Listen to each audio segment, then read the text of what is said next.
y a quelques années en arrière, j'avais eu un collègue très gentil, très super. Vous voyez le genre de collègue qui arrive, toujours un mot gentil, toujours un mot sympa, toujours en train de vouloir prendre des nouvelles de ta famille, de tes enfants, de comment ça se passe, voilà, de tes petits bobos du quotidien.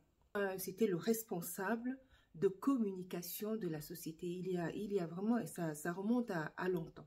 Ça remonte à plus de 20 ans de cela. Et c'était un garçon tellement sympa et c'était vraiment quelqu'un de très avenant, toujours à prendre des nouvelles des autres. Et c'était le responsable de communication de l'entreprise. En côtoyant ce collègue pendant quelques années, j'ai appris certaines choses. Et c'est de cela que je vais vous parler dans cette vidéo.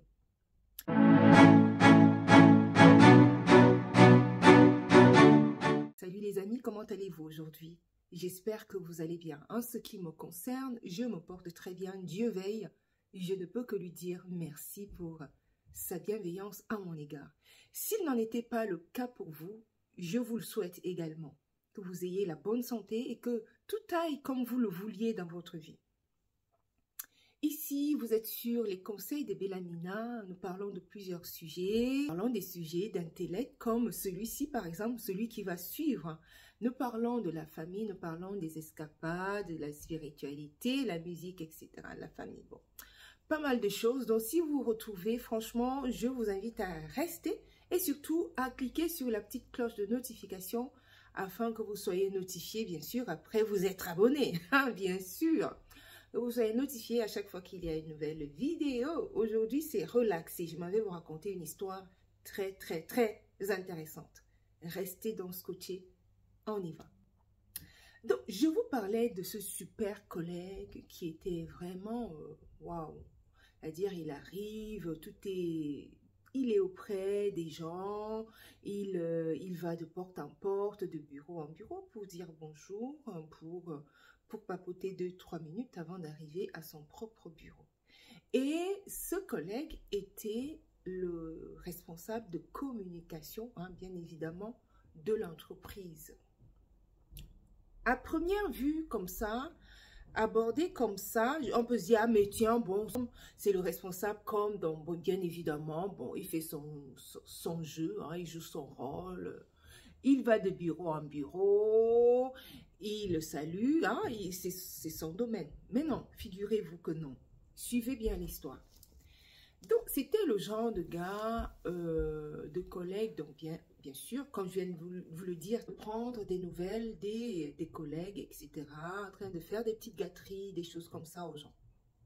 Mais, dans ses compétences, donc c'était le responsable com, il s'occupait, il était chargé de tout ce qui est com de la société, c'est-à-dire réseaux sociaux. Bon, il y a un peu plus de 20 ans de cela, donc il y a environ 20 ans de cela, donc réseaux sociaux, les réseaux sociaux commençaient juste à prendre un peu d'ampleur.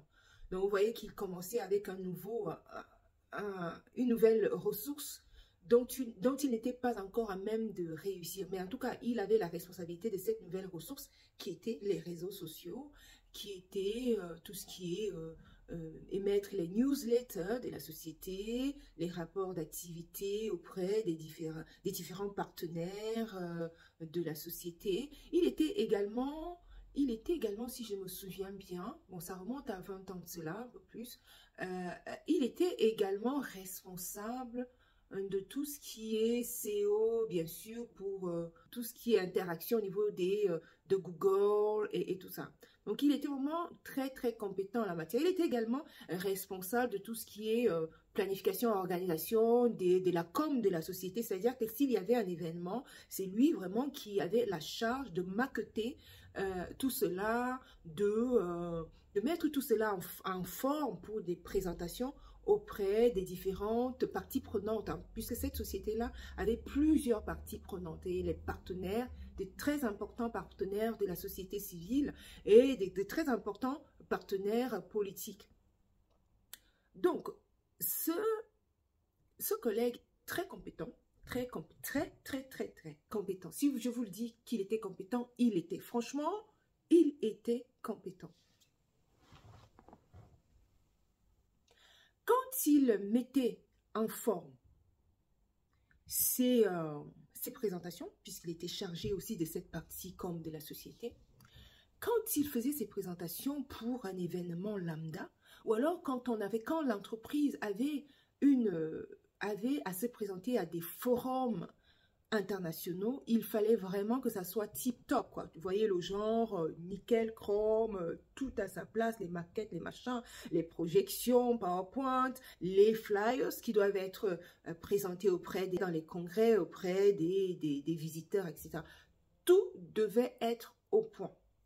Donc, il était vraiment la personne qu'il fallait. Franchement, il faisait nickel chrome son boulot. Franchement, de ce que je m'en souvienne, très compétent.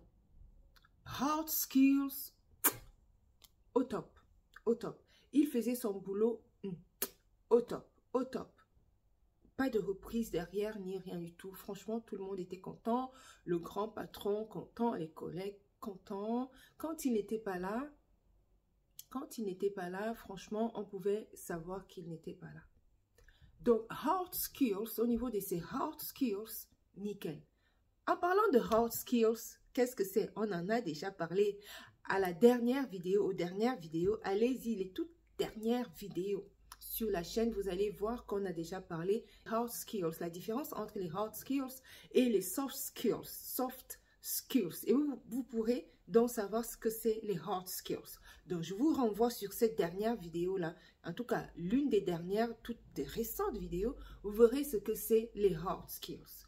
Donc, hard skills, nickel chrome. Pour un petit rappel quand même pour les personnes qui n'ont pas encore vu la vidéo, je compte sur vous pour aller la regarder. Les hard skills, c'est tout ce qu'on appelle compétences techniques. C'est-à-dire ta technicité, ton niveau de technicité que tu as dans ton poste. Quel est ton niveau de technicité?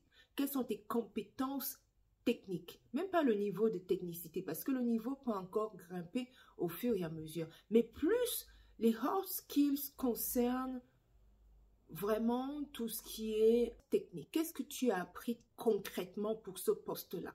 Quelles sont tes capacités techniques? C'est-à-dire, si tu es un manager,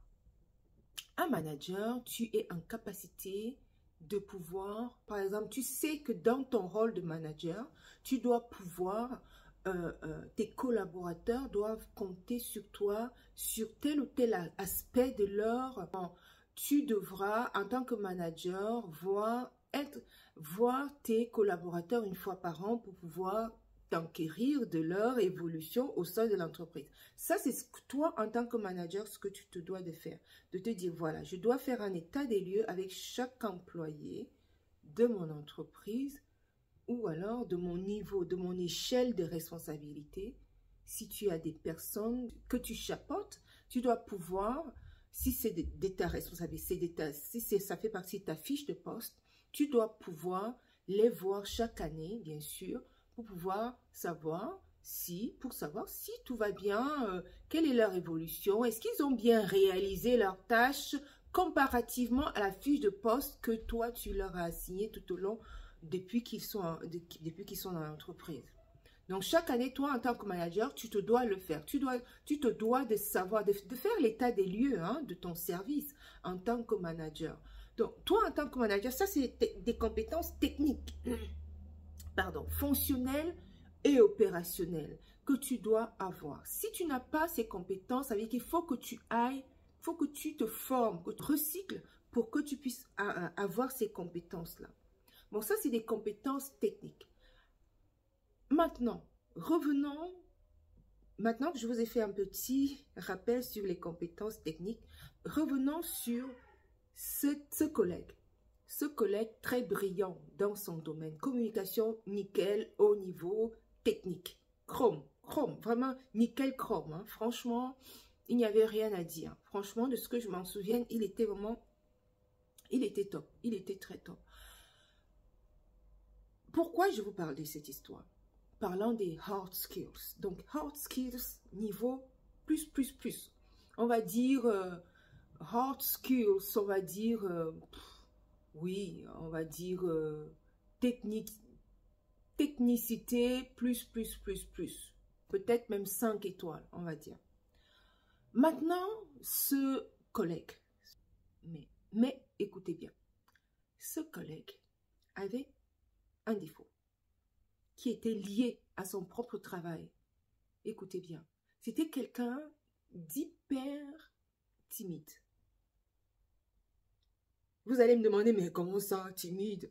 Lui qui allait de bureau en bureau pour pouvoir, pour pouvoir chatter avec les gens. Mais il y a des gens comme ça, hein, à dire, voilà, tu veux te...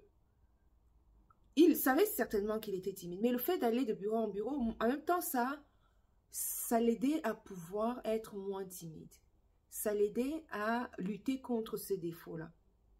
Ce petit côté qui, en tant que responsable, comme si tu es timide, c'est un peu chaud, hein.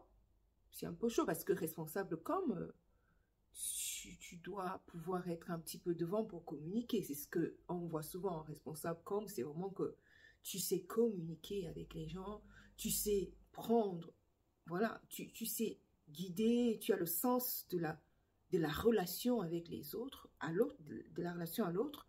Tu dois résoudre tout le plan com de la société.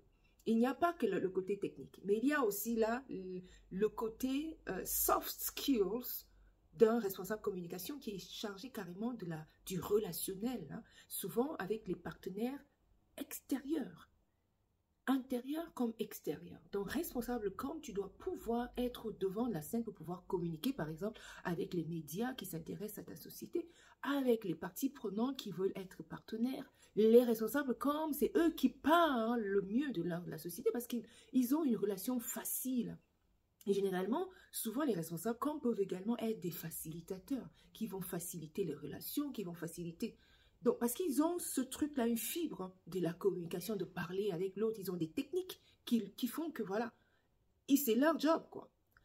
Mais ce collègue, de ce que je me souviens, était hyper d'une timidité. Quand il avait fait son tour de bureau, il allait se cloîtrer dans son bureau pour faire son travail. Il ne disait plus rien. Donc, on voit vraiment ici qu'il apprenait. Il savait qu'il était timide, on lui avait déjà dit. Et puisqu'il était responsable comme, il voulait effacer ce côté-là en venant tous les matins pour saluer tout le monde de bureau en bureau et faire le petit bonjour et papoter un petit peu. Mais après, c'était fini. Et il redevenait la personne timide, vraiment très, je dis bien, hyper timide. Il était très timide. Voyez que ici, pour les soft skills, pour un responsable de communication, ça n'allait pas. Ça n'allait pas. Parce que une fois qu'il y avait des grands événements, franchement,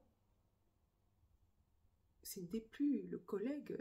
Je ne voudrais pas prononcer son nom ici. Bon, après, il n'y a pas du tout de chance qu'il tombe dans cette vidéo. Ça fait hyper longtemps. Mais...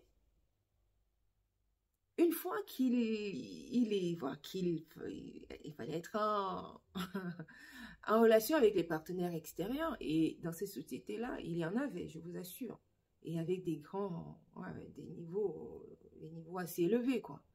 Donc, il fallait quelqu'un qui avait la niaque pour communiquer efficacement, faire la relation avec l'entreprise, représenter l'entreprise au niveau com, montrer les choses telles qu'elles sont, communiquer efficacement avec les vraies valeurs de la société, les montrer, les faire assimiler, les faire comprendre, les faire digérer par d'autres personnes qui ne connaissent pas l'entreprise. Donc, c'était vraiment ça, son job, c'était ça. Donc, côté relationnel, il devait être au top. Mais sauf que lui, il ne l'était pas. Mais techniquement, il n'y en avait pas deux. Il n'y en avait pas deux. Vous voyez que dans les dernières vidéos, on a parlé des soft skills et des hard skills, notamment la différence entre les deux. Et ici, en vous racontant cette histoire-ci, mais je vous assure que c'est pour vous montrer combien il est important de se dire je dois avoir les deux quand je veux vraiment un travail que je vais être compétente. il est important que j'ai les deux en tant que responsable comme. Ça, c'est juste un exemple. Hein. Responsable comme. Je dois pouvoir être un bon communicant. Être une personne qui a une relation facile. Tu dois pouvoir aller vers les autres. Mais lui, il ne l'avait pas. Mais par contre, techniquement, il était au top. Au top. Les soft skills et les hard skills, ces deux domaines-là, franchement, il faut avoir les deux. Il faut avoir les deux. D'aucuns vous diront oui, oui, non, mais bon, les soft skills sont beaucoup plus importants. Bien, c'est mieux d'avoir les soft skills beaucoup plus que les hard skills. Je peux le comprendre. Mais moi, je pense, pour des cas que j'aurais vécu, franchement, je pense que il est important d'avoir les deux. D'autres vous diront que oui, c'est mieux d'avoir beaucoup plus les soft skills que des hard skills. Ça, c'est leur avis. Je rejoindrai cet avis dans des cas, certainement, certaines fois. Je pense que je pourrais rejoindre ces avis-là parce que les hard skills peuvent toujours s'apprendre. Mais les soft skills, il y a certains qui sont innés. Oui. La personne est née avec, la personne là. Même si, je viens à dire, en le disant, je dis également que on peut également apprendre les soft skills. On peut. C'est le cas de ce collègue-là qui était responsable comme de cette entreprise que j'avais, où j'étais passée il y a plus de 20 ans de cela. Mais il n'avait pas le côté relationnel, il était timide, vraiment, c'était un garçon très timide. Mais comme, au niveau compétences, plus, nickel, quoi. Quand il touchait à un truc pour la com, non, on sait que la patte, sa patte était passée par là, on reconnaissait. Mais au niveau du relationnel, de la communication facile et tout, qu'il fallait avoir dans son poste, c'était zéro. Vous voyez que ses compétences penchaient du coup d'un côté et non de l'autre côté. C'est parfois difficile de remplir les deux. C'est pour ça que certains recruteurs, certains managers privilégient les soft skills que les hard skills. Privilégient le côté, les compétences, les savoir-être, le savoir-être, les compétences relationnelles, savoir-être que le savoir-faire. Parce que ces personnes-là, ces managers, ces responsables de recrutement, chasseurs de tête, pensent que le savoir-faire peut s'apprendre une fois que tu arrives sur place en entreprise. Mais le savoir-être, c'est ancré en soi. Même si je pense que on peut apprendre, on peut faire un effort. Mais il y a certaines choses du savoir-être qui sont en soi. C'est que c'est soit tu l'as, soit tu ne l'as pas vraiment. Et pour que tu l'aies, dans le domaine du savoir-être, il faut que tu apprennes beaucoup, que tu prennes beaucoup sur toi-même pour pouvoir être ce que tu devrais être. Et pour changer sa personnalité, ça c'est un peu compliqué, de changer ce qu'on est naturellement. C'est possible, je pense que c'est possible. Mais ça peut être beaucoup plus difficile d'acquérir, de se former en soft skills que de se former en hard skills. Je pense que c'est beaucoup plus difficile. Ça peut être l'objet d'une autre vidéo où je pourrais vous parler du pourquoi les recruteurs et les managers, pourquoi les responsables d'entreprise, pourquoi on préfère privilégier les soft skills que les hard skills quand on te prend dans une entreprise. Pourquoi privilégier les soft skills et les hard skills? Ça fera certainement l'objet d'une future vidéo. Dieu sait combien on a besoin de travailler pour vivre. On travaille à la sueur de son front pour pouvoir vivre. Et chacun de vous, bien sûr, a un travail et peut mettre en œuvre ses soft skills et ses hard skills. Il y a tellement d'exemples. Si on prend le cas d'une aide-soignante, une infirmière, c'est tellement palpable, c'est tellement, voilà, ça parle tout de suite. Une infirmière, qu'est-ce qu'elle doit avoir? Voilà, c'est évident qu'en soft skills, il faut franchement que l'infirmière aime les autres. Et c'est juste un seul de ces soft skills qu'elle devrait avoir. C'est une évidence. Mais malheureusement, ce n'est toujours pas le cas. Une aide-soignante, un médecin, qu'est-ce qu'il devrait avoir? Bon, Après, au niveau des hard skills, des technicités d'un médecin, hein, d'une infirmière, voilà, c'est évident que pour l'infirmière, il faut qu'elle sache, par exemple, piquer, faire une prise de sang, faire une piqûre, faire un électrocardiogramme, faire plein de choses, savoir mesurer le taux pour le diabète, des choses comme ça. C'est la technicité qu'elle a apprise lors de son parcours, lors de sa formation, pendant sa formation. Bon, c'est des cas qu'on pourra prendre dans nos prochaines vidéos. Maintenant, je vous dis, si vous êtes arrivé jusqu'ici, je vous remercie. Et si vous également, vous avez eu dans vos entreprises, ou alors vous avez eu des collègues où vous dites, waouh, celui-là, il est super compétent pour faire ci, ça, mais au niveau de ses soft skills, son savoir-être, de ce qui lui est demandé dans sa fiche de poste, de ce qui lui est demandé tous les jours, ses soft skills sont un peu en dessous. Hein? Ou alors ses hard skills sont un petit peu en dessous, hein? Ses compétences techniques sont en dessous. Et ces soft skills sont justement très au-dessus. Vous pourrez le dénicher dans vos entreprises très facilement. Parce que c'est difficile d'avoir les deux. Ça, c'est sûr, c'est difficile d'avoir les deux au même niveau. C'est ce que je voudrais dire. Je corrige. C'est compliqué d'avoir les soft skills et les hard skills au même niveau. Il y aura toujours que tu seras plus faire ci ou cela, même si c'est toujours bien d'équilibrer. Voilà, si vous êtes arrivé jusqu'ici, allez, je vous dis merci beaucoup et je vous dis donc à très bientôt à une autre vidéo, bien sûr, après que vous m'ayez donné vos expériences dans les commentaires. Allez, que Dieu vous bénisse. Ciao, ciao.